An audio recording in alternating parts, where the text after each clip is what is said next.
welcome everyone to the Merritt College President Forum. Today our panelist is Dr. David Johnson. Dr. Johnson is the acting president at Merritt College, and I'm going to turn it over to him very shortly to give his opening statement. My name is Mark Johnson. I'm the head of marketing, communication, and public relations at the Peralta Community College District. It's my pleasure to be moderating the session today with Dr. Johnson. A little bit of housekeeping. This session is being treated as a webinar. So that means that everybody's video and audio has been disabled. If you would like to have questions answered by Dr. Johnson, please submit them to chat. You can submit them to all panelists, or you can submit them directly to me. When the time comes at the meeting, I'll be asking Dr. Johnson. He's going to start with some opening statements. Then we'll open up the floor to some questions. I have questions that I've already received from Thomas Renbarger, the academic senate president from Merritt College, and also from Spencer, the associated student president for Merritt College Associated Students. So we have some questions from students and faculty to have a robust conversation today. We'll stop the Q&A at about 2:40 p.m. to give Dr. Johnson an opportunity to make a final statement. At the end of the session, I have a form that I'll be sharing, and in fact, I'll share with everybody in the chat in just a few minutes. This is a form that our colleagues in Human Resources would like people to fill out. So let us know your feedback about the forum today.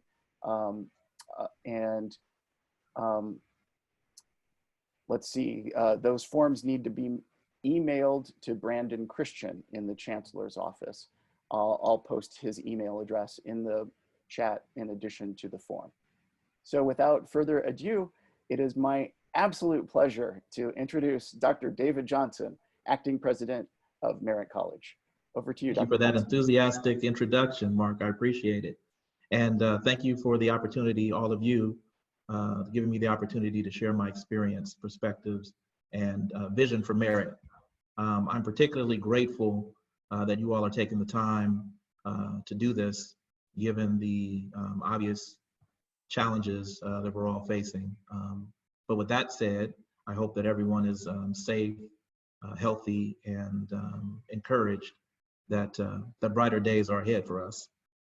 I want to begin by sharing with you just a few basic things. I want to talk a little bit about my background, about my vision for Merritt College, review some of the things that we've been able to accomplish together in the 6 months that I've been acting president, and finally, my thoughts on the work and opportunities that lie ahead for us.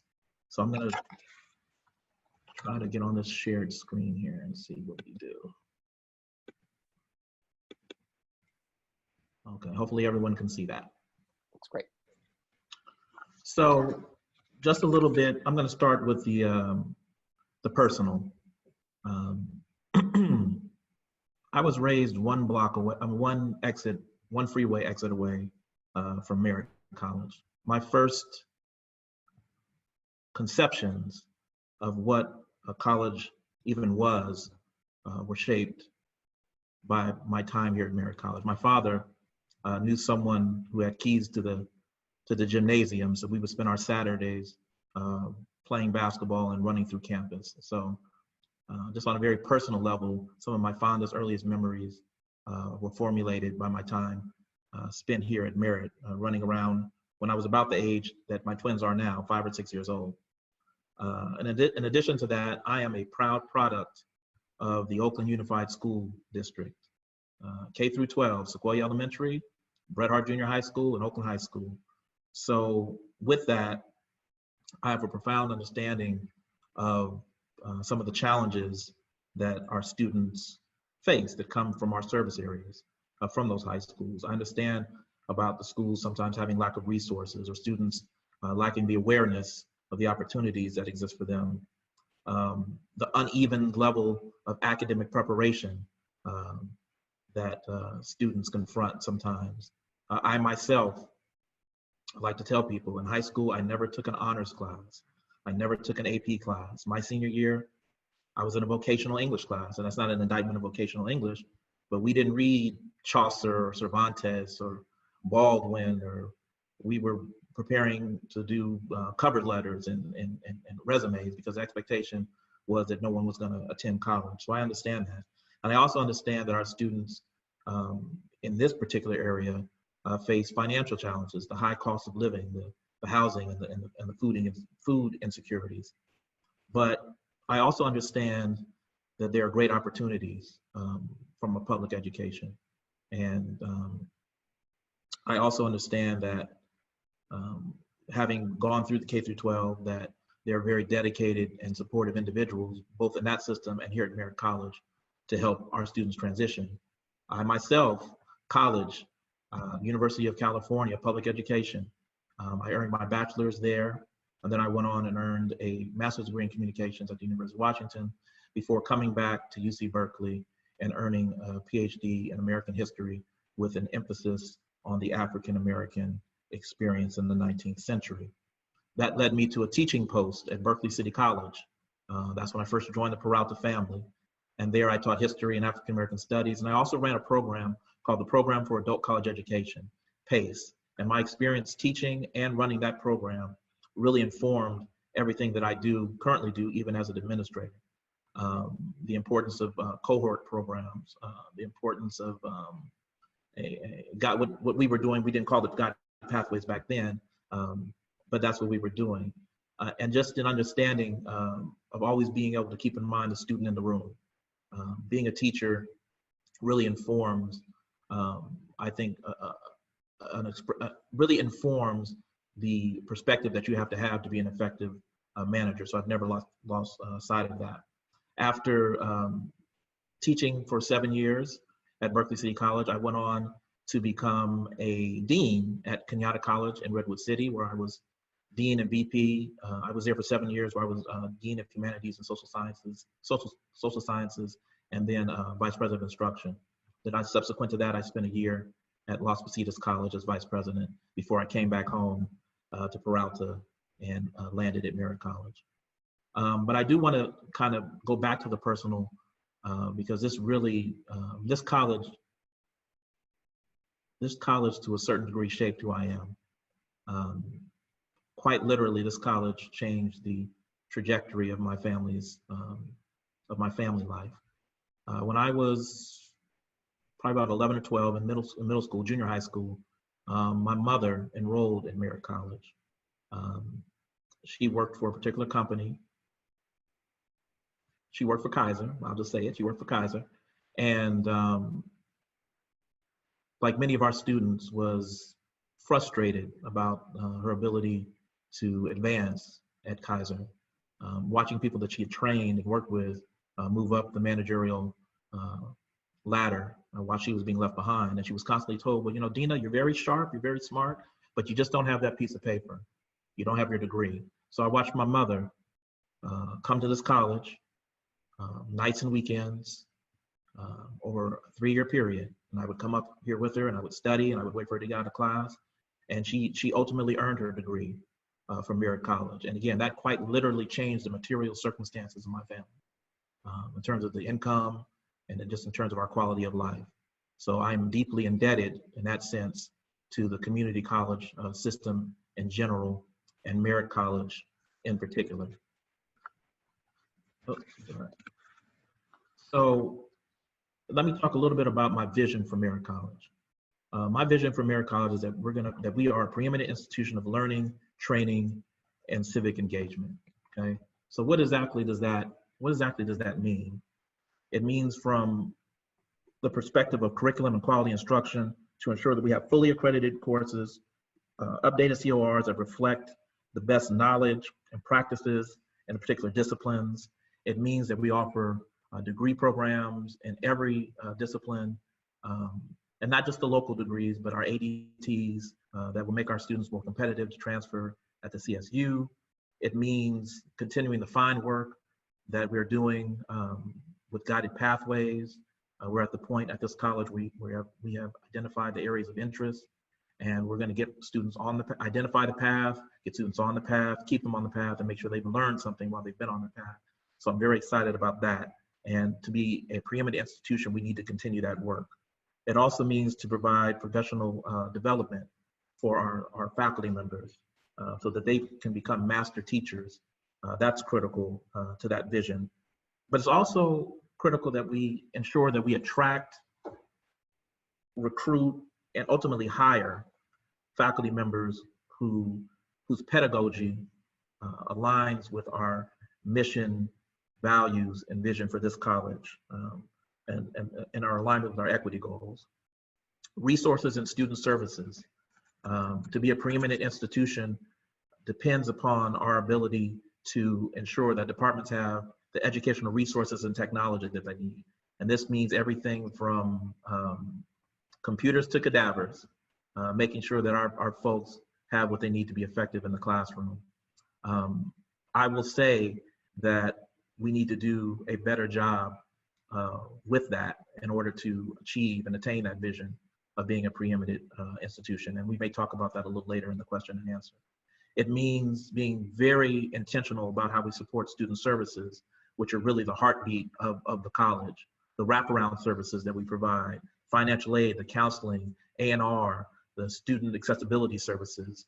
We need to make sure that our student services place an emphasis on accuracy and empathy and opportunity. I say accuracy in making sure that our students always get correct and timely information. I say empathy in terms of always making sure that we're communicating in a way that demonstrates that we care about our students. And finally, that we make every student aware, each and every student aware of every resource that they can avail themselves of in order to be successful, whether it be financial aid opportunities, whether it be FYE, Sankofa, Puente, or what have you. I want to just touch on facilities really quickly. In order to be a preeminent institution, I'm very excited about the major construction projects that we have in the offing, with Landhort, that building, with the CDC, our Child Development Center, but also giving ourselves the permission to kind of dream big, giving ourselves the permission. We have a lot right across from where I'm sitting, Lot B, where we have 20 or 30 acres of land. So what could that be? That could be perhaps maybe we convert that into athletic facility, rent and generate revenue to support the college and support our student services. Maybe it's following through with what was mentioned in the facilities plan several years ago, where we build an event center and rent that out. Or it could be, perhaps we consider housing. Oakland is an area that the housing insecurity and the homelessness, that's dramatized every day when we drive into school. So perhaps it's an opportunity for us to create student housing or mixed housing for our faculty and staff and the students. There are models for this, and we could be a model for community colleges in the country if we were able to pull that off. And finally, being a preeminent institution of learning, training, and civic engagement means we actually need to engage with the community. We need the community to know that this college belongs to them. There's a difference between being located in the community and being the community's college. So we need to ask ourselves, we're one exit away. We drive down the road, down Redwood Road, and jump on Highway 13. We are one exit away from Seminary Avenue. Now, for those who are from Oakland or are familiar with Oakland, you need to ask yourself, do the folks on Seminary Avenue think of Merritt College as their college? Are we engaged with the folks that live over in Sobrani Park, that live in Brookfield, that are off of East 14th and 82nd Avenue, that are in the Fruitvale, that frequent La Clinica del Raza on Fruitvale? These are things that we need to think about, and we need to increase our level of engagement in order to really be serving our students and reach that preeminence I'm talking about. So what have we accomplished so far in just the last 6 months during the time I've been the acting president? We've done a few different things. We are continuing to build a strong leadership team. We've hired a new vice president of student services We have 3 deans that we brought on in counseling, allied health and public safety, and liberal arts and social sciences. We have 3 new directors, a director of research, Nathan Pellegrin, a director of student activities and campus life, and Doris Hankins, and Ernesto Neri is going to be our new director of financial aid. So we're filling out the ranks of our administration in order to lead this college forward. We're very excited to announce that we started work on a new Veterans Connection Center. I'd like to thank Stephanie DeVito and Margie Rubio for their leadership in bringing that to fruition. We've initiated a new computer lab, refurbishing and building a new computer lab in the P building, which is going to serve all students, but I think I would be remiss if I didn't talk about the success of the cybersecurity students. I mean, just recently, they took 5th place in a national cybersecurity contest, 5th place, and I believe there were over 700 other colleges involved. So we're very excited about continuing our support in that area. We are in the process of updating and upgrading our website. I'd like to thank our host, Mark Johnson, for helping with that, helping in our effort with that.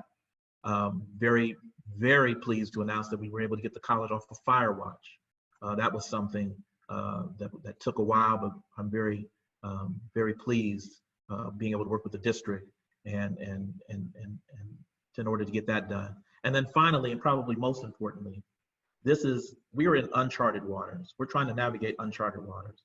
And this whole COVID-19 thing, I can't say enough about the efforts of faculty, of our classified professional staff, our students, and our administrators in helping us navigate this crisis. It is no small feat to transition all of our instruction to remote learning. And we have done it in a way that is phenomenal, given very little preparation and given the ongoing, it's a moving target. And the vicissitudes of the challenges have been great and have been many. But with the help of our DE coordinator, our curriculum committee, like I said, our classified professional staff, our faculty going above and beyond, we're doing amazing things. We're providing Chromebooks. So I've been really proud to say that Merritt College, I think, has done a phenomenal job in trying to navigate these challenges. So just as I close this particular piece, what do we still need to accomplish? What are we still working on? What will be accomplished together? The accreditation process, we're working through that. I'm very pleased to have worked closely with the tri-chairs, the standard leads. We're making great progress. We expect to have a draft of our ICER in the next couple of months and be able to get that before the Board of Trustees by the fall to be prepared for our spring accreditation visit. To continue to work to our strategic priorities for this college, which align with the Vision for Success initiative, raise transfer rates by 35%, increase transfer by 20%, make sure that we have a CTE employment rate that's at 75%.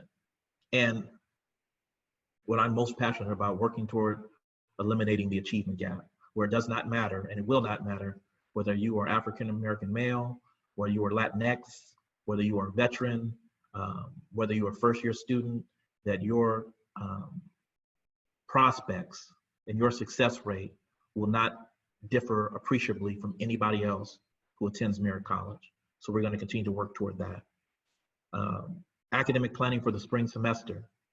I can announce to you that for the fall semester, I can announce to you that for the fall semester, we're going to rely primarily on distance ed and hybrid courses. There will be opportunities for the hard to convert courses to remain on campus, and we're thinking about ways where we can adhere to social distancing in order to provide the lab experiences that students need.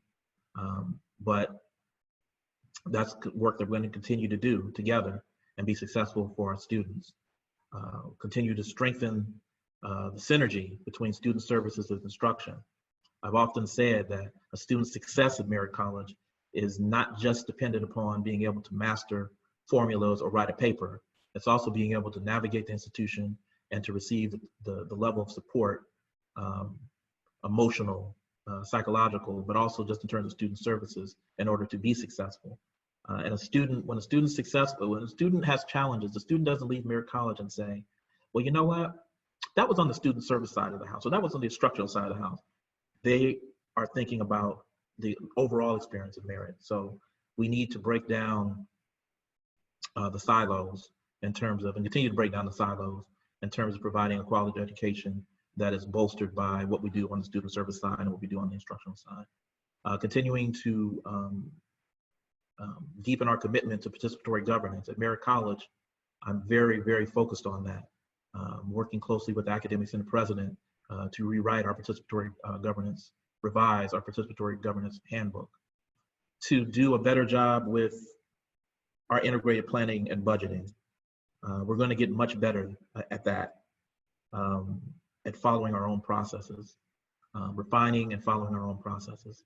And it's been very instructive these past few months going through that process and having the challenges and areas of improvement brought into sharper focus for me. And then finally, again, being the community's college, I spoke to that a little bit. There's a difference between being a college in the community and being the community's college. Mills College is in the community, but that may not necessarily be the community's college. I want Merritt to be the community's college, for people to see us as a viable option for them to transform their lives through education, but also for us to be engaged and be present in the community so people can see us and know that we're there for them. So I'm going to stop sharing my screen right now. I don't know how I am on time. Doing great on time. We've got about 22 minutes left for questions. I'd like to start the first question. This comes from Spencer Staggers Elmore, Okay. the president of the Associated Students of Merritt College. Mm-hmm. And the first question that Spencer has is, tell us about an encouraging higher education innovation that you are aware of. Why is it innovative? What value will it bring to our university? And what have you done to incorporate it into your presidency? Innovate a higher education innovation initiative. Well, I think what's particularly pertinent right now that I'm very excited about us continuing to work on would be the online education initiative. For those, the uninitiated, the OEI, as we call it, is a result of it comes out of work from the California Virtual Campus. And the OEI is an initiative that really encourages faculty to become more adept and more skilled at teaching courses online. So we have a great deal of participation, faculty participation on that grant. And I'm excited about it because while I do not foresee us being in this mode forever, this online teaching mode, this remote teaching mode forever, the landscape has changed. And I think going forward, the ability of our faculty members to deliver curriculum in a clear, concise, and compelling manner is going to be critical. I think that one thing that this crisis has done is perhaps allowed us to shine a light on areas where we do need to improve. We were not as prepared probably to convert all of our classes as maybe we could have been, although I think we've done an amazing job. But I think OEI and giving faculty members the support and tools and expertise to deliver curriculum through an online or distance ed format is going to serve us well. And we were doing this work even before COVID-19, but I think it's particularly important and compelling work given kind of the new reality of instruction in the era of COVID-19. Great, thank you, Dr. Johnson. The next question comes from Thomas Renbarger, the president of the Merritt College Academic Senate. And I'm going to combine a couple, this is a twofer. Okay. What do you see as Merritt's strengths and how will you build on those strengths?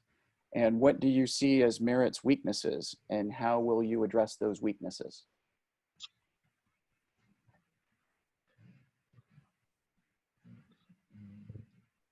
Okay. I see the strength of Merritt College in the people. That's one of the things that attracted me, and I'll speak to this a little bit in my closing statement. One of the things that attracts me and encourages me about Merritt College. We have, despite the challenges we have, you see a level of commitment and dedication and enthusiasm that is unparalleled, at least at any of the schools that I've ever worked.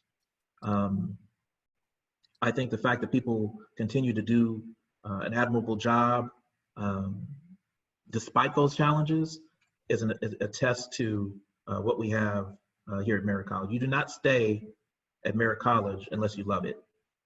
And so that permeates every part of this institution from my point of view, from the faculty to the classified professional staff, the commitment of the students, and the administration the administrators I've worked with.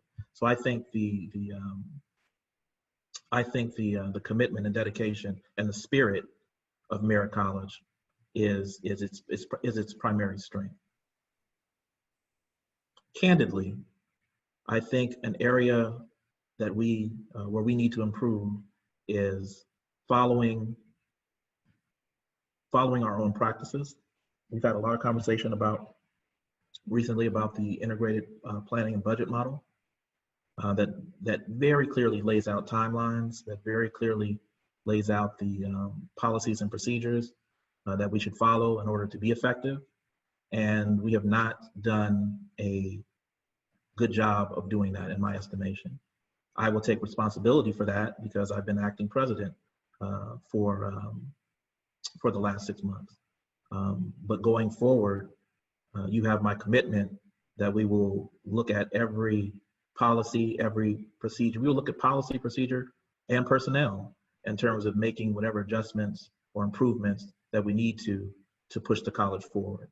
Because we have so many good things going on at this college that when we can't do the work that we need to do because we have run afoul or diverted from our own guidelines, that's problematic, and that needs to and will change. Great. So we have a couple of questions about diversity and social justice. Okay. So the first question is specifically about equity. What is your vision for a college like Merritt that fully embraces diversity, such as race, gender, and culture, as well as the equality of equity? Excellent question.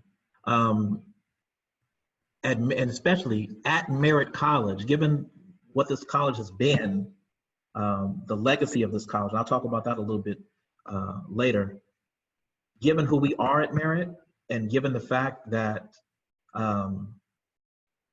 our diversity at Merritt, being about 30% Latinx, about 30% African American, 20% white, 20% Asian, given who we are and how reflective we are of the demographics of Oakland, it is surprising that we are not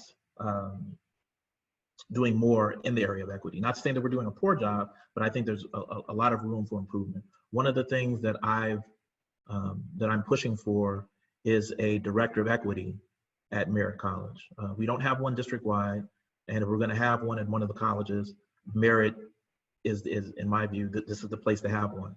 And that person is not, my vision for that person's role would not be just to celebrate differences, and we're gonna have events where everybody brings in their favorite dish.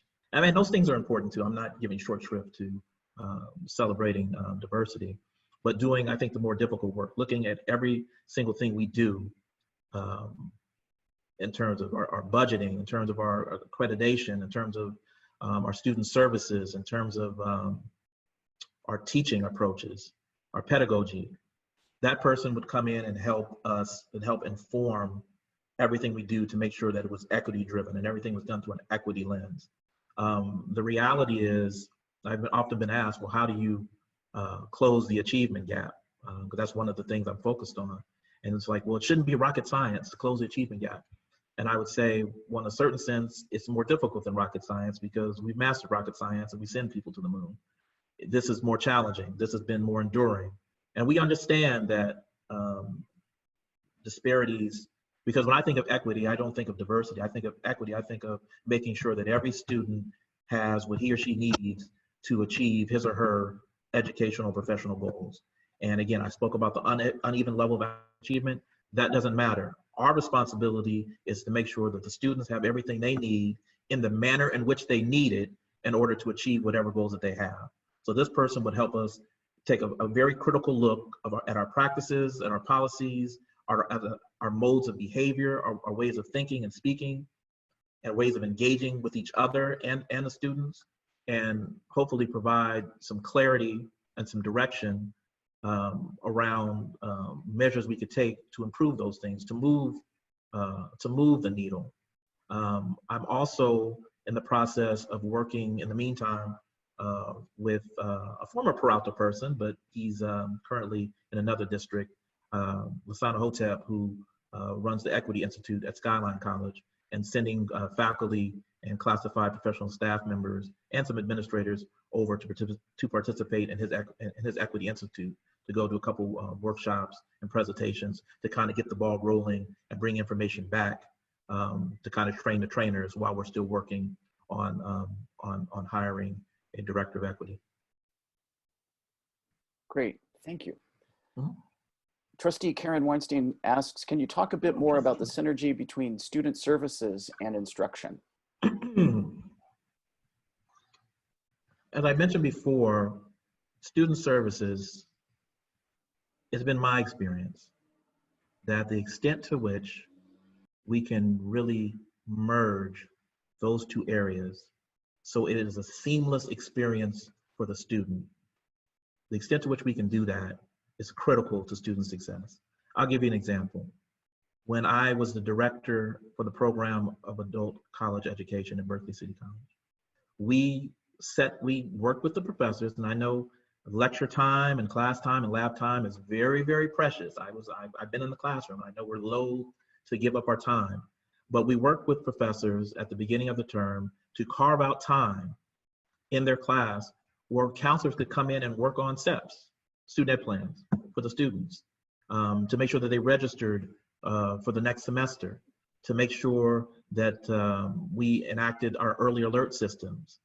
We created a system within PACE where if a student missed a class or two, because we were doing everything in a cohort model, that someone would pick up the phone and call the other instructors and says, hey, is David coming to the math class? Well, he's good in math.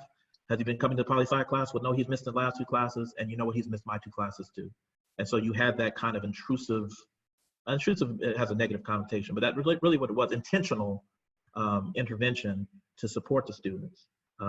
So again, it's not a situation, we understand that oftentimes what's going on outside of the classroom has a tremendous effect on a student's performance in the classroom. It's not just a matter of, like I said, mastering material in terms of the student being successful. It's also being able to navigate the institution. It's also being able to avail oneself of the wraparound services, of the counseling, like I said, the student accessibility, the support that students need, the high touch that students need in order to be successful in their educational endeavors.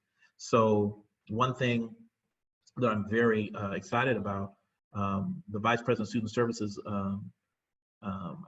shares that same vision in terms of working together and working with instruction, and a willingness to, again, get away from working in silos so we can provide kind of a more panoptic view of what we do as an institution, where student services and instruction are really working in concert. Thank you. I have another question. This is from Tom on behalf of the faculty at Merritt College. What are two important leadership qualities you possess that speak favorably to your being a successful president at Merritt? Okay. Well, I would say that, you know what, I'll go back, I'll rely on the district standard leadership. There's 5 district standards of leadership, and I think this would be kind of easy for me to speak to this. It's trust, commitment, courage, accountability, and excellence. Those are the standards of leadership to which I aspire, and I expect my administrative team to aspire. If I could only, I could say I could do all 5, but I would say just to focus on 2. Commitment. I can promise you that no one is going to be, if I'm given the opportunity to continue in this role as president, no one's going to be more committed to Merritt College than I am. The number of what I'm willing, I always say I'm not going to ask anyone to do something that I'm not willing to do myself. So whether it's, the 50, 60-hour weeks, whether it's a willingness to keep an open door policy, to engage and communicate with anybody about anything, just my deep-seated belief and commitment to this institution and the success of this institution and the success of everyone who works within this institution. So I'm deeply committed to that prospect of, again, making Merritt College the preeminent institution of teaching, of learning, training, and civic engagement. I would also say accountability is very important. I'm willing to take, I'm not someone who's afraid to say that I don't know something, and I'm not someone who's afraid to take responsibility for mistakes, for oversights, for things that we need to approve. So you're always going to get those things with me. I would also say transparency too, even though that's not one of the 5. I think it kind of connects to the accountability piece. That, I'm not someone who plays gotcha. I'm not someone who has ulterior motives when I speak to particular participatory governance groups or constituency groups. I feel I'm a very genuine person who believes very deeply in being communicative, collaborative, and kind of promoting a community spirit in terms of working with our students and trying to run this institution. At the same time, the accountability piece does mean that I need to, sometimes I'm going to need to make very difficult decisions that may not be pleasant, but at the end of the day, push the institution forward. So I'm not afraid to do that as well. I mean, that's part and parcel of being a leader and making sure that you're always doing what's best for the institution. And finally, I would just say in terms of my leadership style, I clearly understand, I don't have a trite phrase and I don't believe in platitudes when it comes to articulating how I am as a leader, but I do understand that sometimes you need to be out in front of the people, okay? And leading the way and taking the hits and doing what needs to be done. But sometimes you need to walk astride, you need to walk side by side with the folks, making sure that you're, arm in arm and doing what needs to be done. And there are other times where you need to be behind the people and making sure that you have their back. And if they fall, that you're there to support them. So depending upon the situation, whatever is required to push the institution forward, whatever is required to serve our students, whatever is required to make people feel like they count and have a meaningful role to play here at Merritt College, that's what I'm willing to do. That's what I'm committed to doing. And I'm going to do the life work anyway. I'm committed to doing it here at Merritt. Great, thank you. I think we have time for one more question. And I had skipped this one earlier. This comes from Courtney Brown. Courtney. Social justice is a part of the Merritt College mission. The role of technology in social justice and equity campaigns is moving to the forefront of activism. What steps might you take to prepare students to become leaders in the use of technology for social justice? That's a very good question. Actually, Courtney, not to go off script, I thought about you. I was watching a speech, a debate that President Obama had in 2012, and he mentioned cybersecurity specifically, just in the vein the vein of that question you just asked.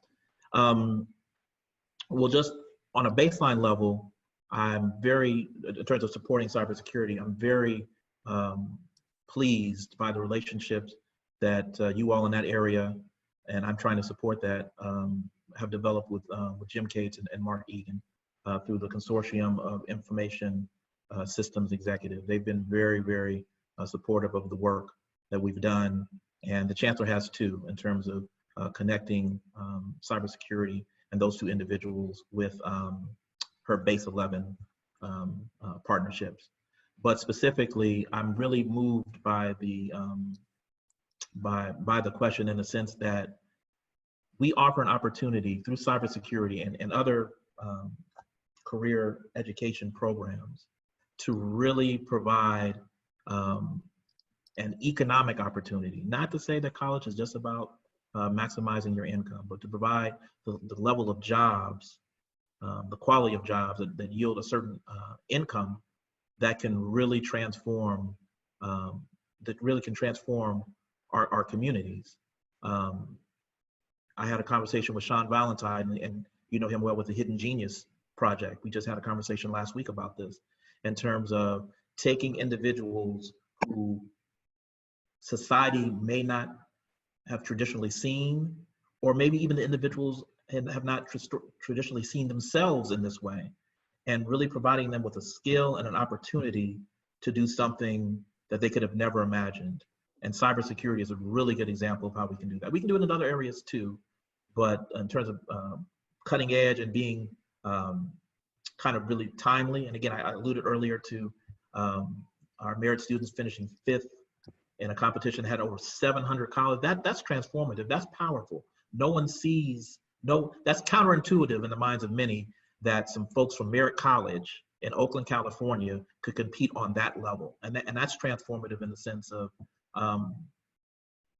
confounding some of the preconceptions that people have about our students.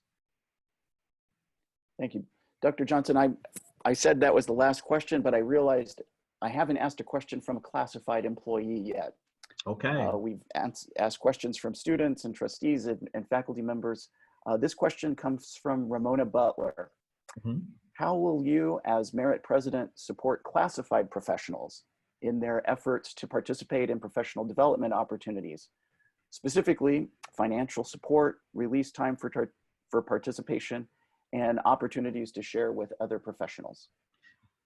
Well, she mentioned some of the things in the question that I would, thank you for the question, Ramona.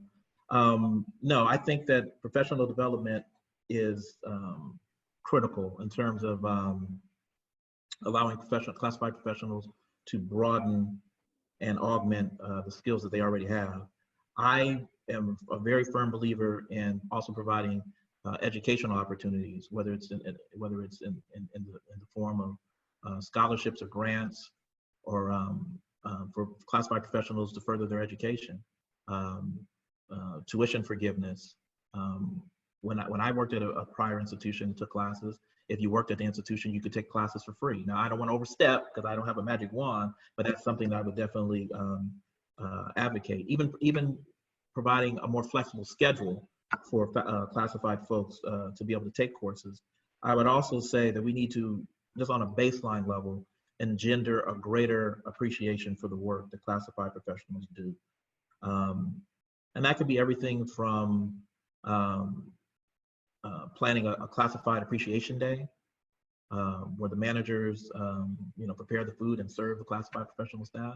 But it also means just kind of understanding. I mean, I often hear this metaphor about, well, faculty are the engine, right, to drive the college. Okay, absolutely. And the administration, steering wheel, to direct the college. Classified professional staff are the fuel. We couldn't stay open and do what we do one day without the contributions of our classified professional staff. Those are the folks that are often dealing with students that are the most vulnerable or catching them in the most vulnerable state. They're the ones that are helping to acculturate our students to understand what being in college means, and any and every opportunity that we have as an institution to support their development, to help them achieve their aspirations, and just to let them know that they are respected. The work that they do is respected in terms of the way we treat and engage them as faculty members and as administrators.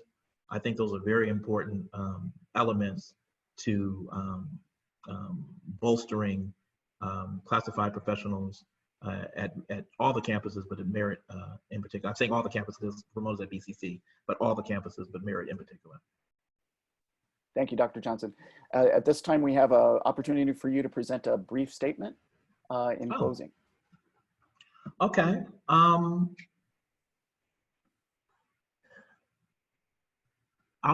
just kind of close with kind of the obvious.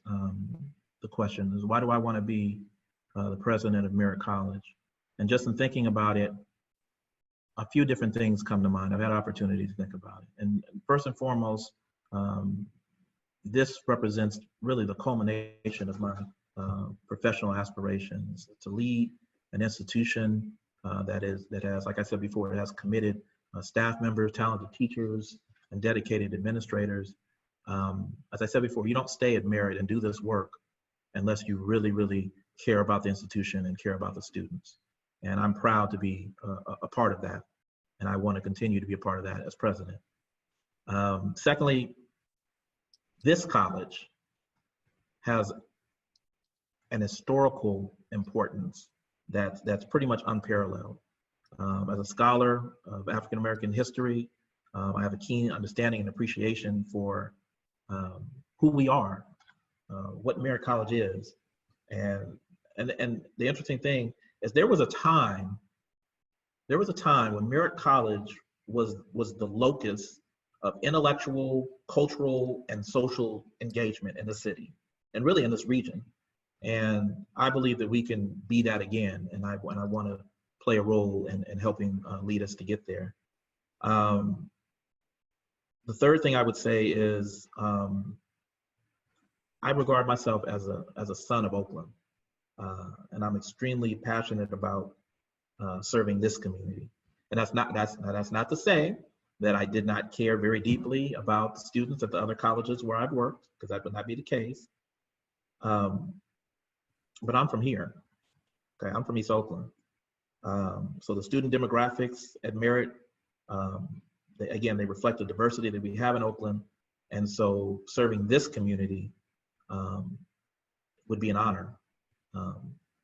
And then finally, I would just say, just kind of go back to the deep personal connection that I have for Merritt College. I know what Merritt College can do for our students because I know what it did for my family, okay? So I believe with all my heart that we can, again, transform and improve the lives of our students with the work that we do. And just quite honestly, I don't want to do that work anywhere else. Thank you very much, Dr. Johnson. Very much appreciate your time and your presentation and answering the questions.